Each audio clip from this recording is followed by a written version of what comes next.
கொடைக்கானலில் இரண்டாவது நாளாக தொடரும் கடும் போக்குவரத்து நெரிசல். சுமார் 5 கிலோமீட்டருக்கு மலைப்பாதையில் ஊர்ந்து செல்லும் வாகனங்கள்.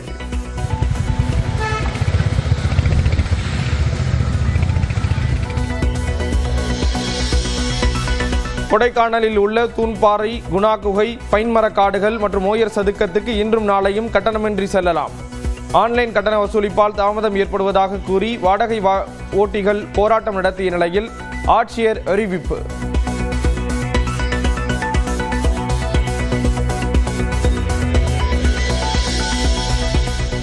குமரி மாவட்டம் திருப்பரப்பில் கோடையிலும் அதிகரித்துள்ள நீர்வரத்து. விடுமுறை தினம் என்பதால் குவிந்து வரும் சுற்றுலா பயணிகள்.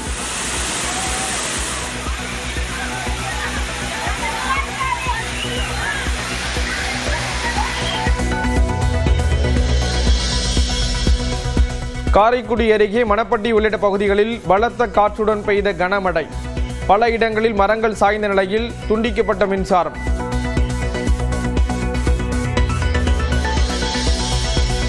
தேனி மாவட்டம் போடி அருகே நேற்று மாலை வீசிய சூறை காற்று. தென்னை, வாழை உள்ளிட்ட மரங்கள் சாய்ந்து சேதம்.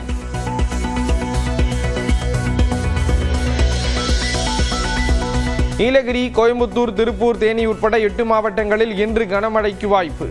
திண்டுக்கல், ஈரோடு, சேலம், நாமக்கல் மாவட்டங்களிலும் பலத்த காற்றுடன் கனமழைக்கு வாய்ப்பு உள்ளதாக வானிலை மையம் தகவல். சென்னையில் இன்று வெப்பநிலை 104 டிகிரி ஃபாரன்ஹீட்டை தாண்டும். அதிகபட்ச வெப்பநிலையால் அசௌகரியம் ஏற்படக்கூடும் என்றும் வானிலை மையம் எச்சரிக்கை. தமிழ்நாட்டில் வரும் 5ஆம் தேதி வரை அதிகபட்ச வெப்பநிலை 2 முதல் 3 டிகிரி வரை உயரக்கூடும் என கணிப்பு.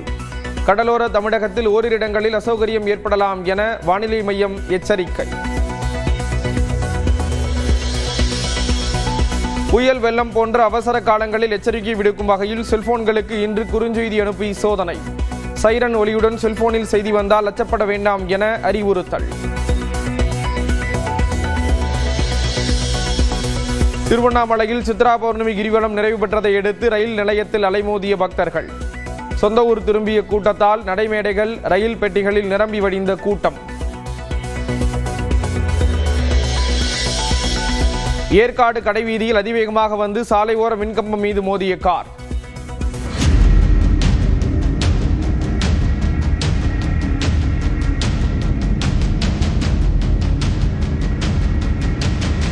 ஐநூறுக்கும் மேற்பட்ட வீடுகள் மற்றும் கடைகளுக்கான மின்சார விநியோகம் பாதிப்பு.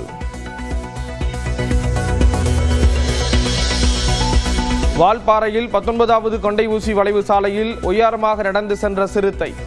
இரவு நேர பயணங்களை தவிர்க்க பொதுமக்களுக்கு வனத்துறை அறிவுரை.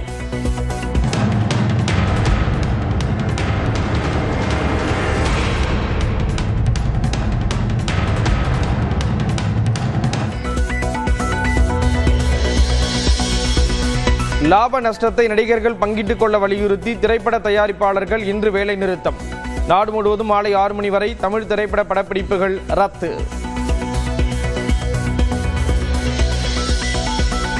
தவேக தலைவர் விஜய் வருவார் என்ற எதிர்பார்ப்பில் நாகை வேளாங்கண்ணி பேராலயத்தில் குவிந்த தவேக தொண்டர்கள்.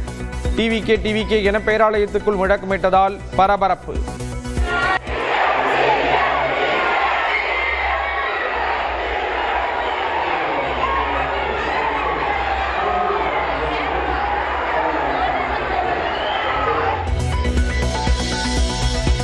விஜய் வந்தால் பார்த்துக் கொள்ளுங்கள், அமைதியாக இருங்கள் என வேளாங்கண்ணி பேராலயம் தரப்பில் வேண்டுகோள்.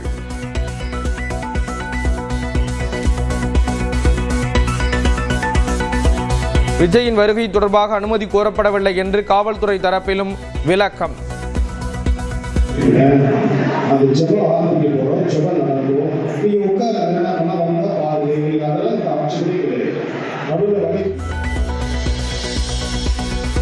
சட்டமன்ற தேர்தலில் இடதுசாரிகளுக்கு திமுக உரிய அங்கீகாரம் அளிக்கவில்லை என மார்க்சிஸ்ட் முன்னாள் மாநில செயலாளர் பாலகிருஷ்ணன் குற்றச்சாட்டு. தமிழ்நாட்டில் மாற்றம் வேண்டும் என்ற புரிதலில் இளைஞர்கள் வாக்களித்துள்ளதாக விழுப்புரத்தில் பேட்டி. உரிய அங்கீகாரத்தை தருவதற்கு திராவிட முன்னேற்ற கழகம் மறுத்துவிட்டது என்பதுதான் யதார்த்தமான உண்மை. வழக்கமாக தேர்தல் நடக்கிற நேரத்தில் இளைஞர்கள் வேற எங்கேயாவது இருப்பாங்க. ஆனால் இந்த முறை அப்படி இல்லாமல் இளைஞர்கள் மத்தியில் ஒரு எழுச்சி ஏற்பட்டிருக்கு. தமிழ்நாட்டில் ஒரு மாற்றம் வேணும் என்கிற மாதிரியான ஒரு அரசியல் புரிந்துணர்வு ஏற்பட்டிருக்கு என்பதை தான் நாம் பார்க்க முடியும்.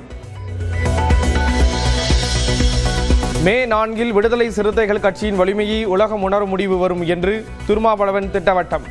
யார் என்ன அவதூறுகளை பரப்பினாலும் பொருட்படுத்த வேண்டாம் என்றும் தொண்டர்களுக்கு அறிவுரை. விடுதலை சிறுத்தைகள் தான் உண்மையாக இங்கே ஒரு தீர்மானிக்கிற சக்தி, தமிழக அரசியலை தீர்மானித்த சக்தி என்பதை மே 4 தேதியன்று வெளிவர இருக்கிற முடிவுகள் உணர்த்தும். வரலாறு விடுதலை சிறுத்தைகளுக்கான இடத்தை, உரிய இடத்தை தரும். காட்பாடியில் மது போதையில் தாங்கள் பணியாற்றும் துரித உணவகத்தை அடித்து நொறுக்கிய நேபாள தொழிலாளர்கள். 1 லட்சம் ரூபாய் மதிப்பிலான பொருட்கள் சேதம்.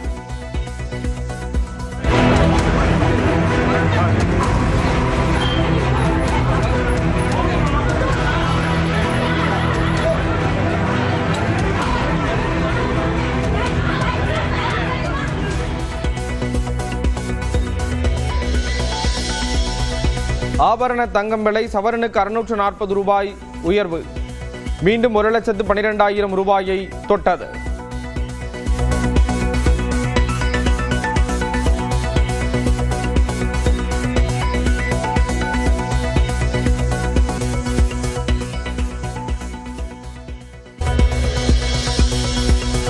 சேலம் மாவட்டம் ஓமலூர் காவல் நிலையத்திற்குள் ராமதாஸ் தரப்பு பாமக வேட்பாளர் சுரேஷ்குமார் தாக்கப்பட்டதாக புகார். பணம் கொடுக்கல் வாங்கல் பிரச்சனையில் தாக்கியதாக குற்றச்சாட்டு. நாகை மாவட்டம் எட்டுக்குடி முருகன் கோயிலில் விடிய விடிய நடந்த பாலாபிஷேகம். 4 மணி நேரம் வரை காத்திருந்து தரிசனம் செய்த பக்தர்கள்.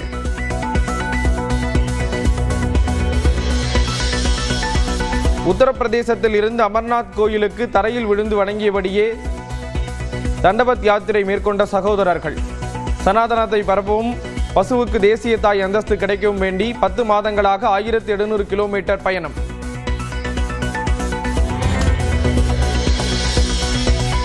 மேற்கு வங்கத்தில் 15 வாக்குச்சாவடிகளில் மறு வாக்குப்பதிவு தீவிரம். நீண்ட வரிசையில் காத்திருந்து ஆர்வத்துடன் வாக்களிக்கும் வாக்காளர்கள். ஜம்மு காஷ்மீரில் ஸ்ரீநகர் முதல் கத்ரா வரை இயக்கப்பட்ட வந்தே பாரத் ரயில் சேவை ஜம்மு வரை நீட்டிப்பு. பலத்த பாதுகாப்பு ஏற்பாடுகளுடன் இயக்கப்படும் ரயில் சேவை.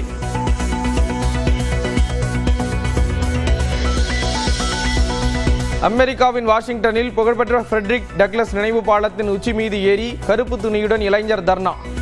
ஈரான் போருக்கு எதிர்ப்பு, ஏஐ அச்சுறுத்தல் உள்ளிட்ட காரணங்கள் போராட்டம் என தகவல்.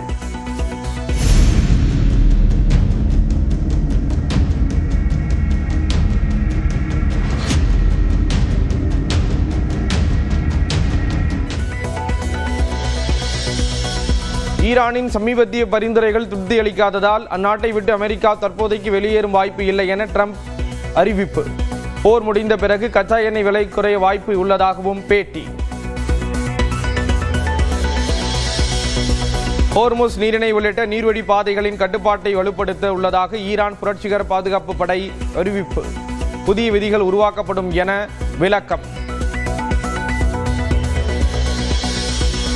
இஸ்ரேல், கத்தார், குவைத், ஐக்கிய அரபு அமீரகம் உள்ளிட்ட நாடுகளுக்கு 82,000 கோடி ரூபாய் மதிப்பிலான ராணுவ தளவாடங்கள் விற்பனை. ஈரான் உடனான போர் நீடிக்கும் நிலையில் அமெரிக்க வெளியுறவுத்துறை ஒப்புதல். சேப்பாக்கம் மைதானத்தில் இன்று இரவு 7:30 மணிக்கு Chennai super Kings, Mumbai Indians அணிகள் மோதல். பிளே ஆஃப் வாய்ப்பை தக்க வைக்க இரு அணிகளும் பல பரீட்சை.